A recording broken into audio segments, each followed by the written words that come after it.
Hello everyone.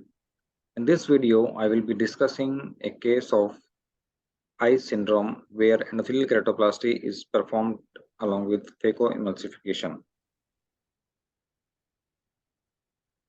A 50-year-old female who is a known case of iridocorneal endothelial syndrome underwent right eye Descemet stripping automated endothelial keratoplasty for corneal decompensation 2 years ago.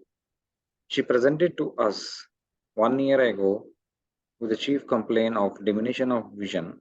Settlement examination showed eccentric, well-attached disc lenticule with overlying stromal edema, shallow AC, peripheral anterior synechiae in multiple quadrants, multiple pupils, and total white intermittent cataract.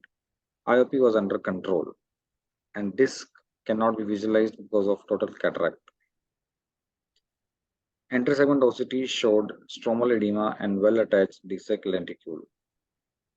A diagnosis of right eye failed DSEC with total white cataract was made, and she was planned for right eye repeat DSEC with phacoemulsification with IOL implantation under guarded visual prognosis.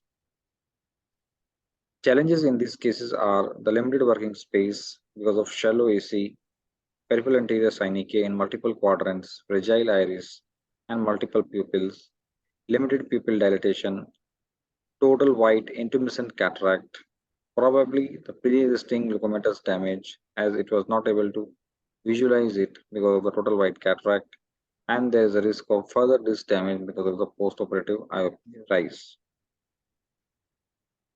So first, the hypertrophic epithelium was removed, a paracentesis was made at 12 o'clock, anterior capsule was stained with a tryphan blue dye and cohesive visco was used.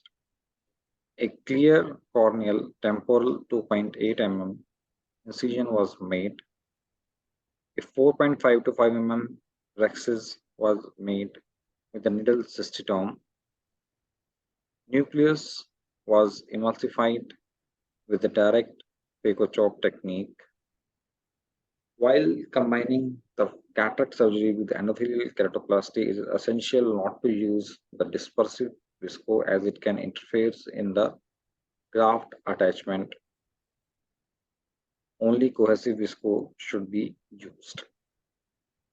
Cortex removal was done with a single port irrigation aspiration cannula. A hydrophobic lens was implanted. In such cases, hydrophilic lenses should be avoided as it can undergo calcification after coming in contact with the air used for tamponading the DSEC graft. A thorough visco wash should be done as remaining visco can interfere with the graft attachment.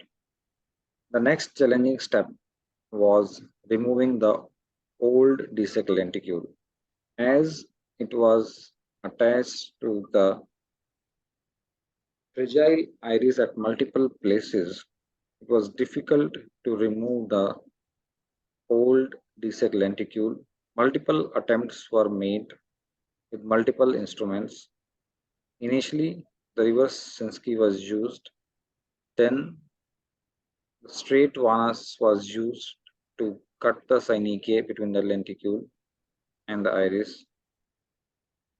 I was able to release the synechiae in the superior two quadrants, but for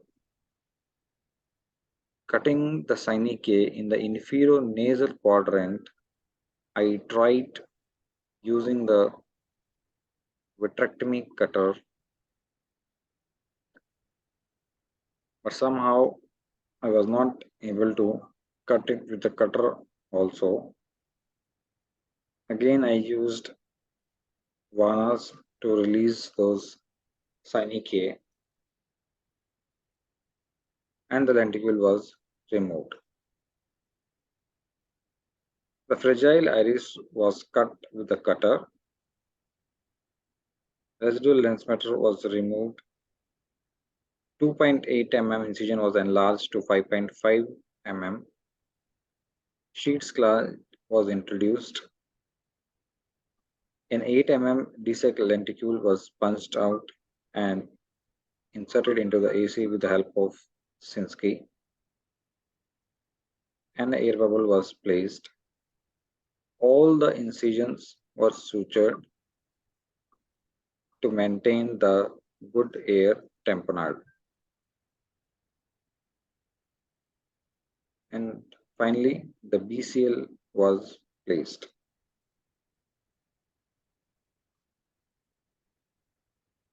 When we went through the literature, it shows that the important factors which governs the visual rehabilitation after endothelial keratoplasty is the control of IOP.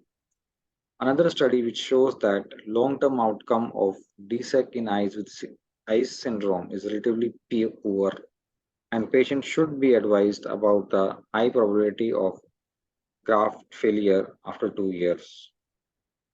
Our patient is maintaining 2400 unaided vision after 3 months, but during the further course, she developed post-DSEC glaucoma and she was started on AGMs and advised the need of surgical intervention for the further control of IOP.